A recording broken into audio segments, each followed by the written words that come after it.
Salut les amis, si vous voulez continuer à vous faire entuber par les institutions françaises, par le gouvernement, par le Forum économique mondial, par Bilderberg, par l'Union européenne corrompue, par la mascarade de la guerre pseudo en Ukraine, etc., par McKinsey, par Pfizer, si vous voulez continuer à supporter toute cette mascarade, à supporter le passe carbone, à voir revenir une nouvelle pandémie qui est en préparation avec de nouvelles restrictions, eh bien vous n'avez plus qu'à rester les bras croisés devant BFM TV et à attendre que vous soyez de nouveau confinés.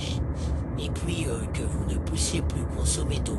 Et puis bien sûr, on va vous spolier aussi votre logement que vous avez durement payé par votre labeur.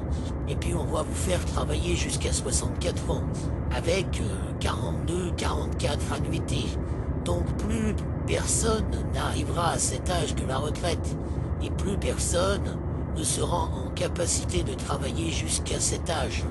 Par conséquent, nous comprenons bien que tout est fait pour nous exterminer, tout est fait pour nous tuer, de quelque manière que ce soit, par les restrictions, par des lois absurdes, par des lois restrictives, par des passes, par des surveillances, etc., etc.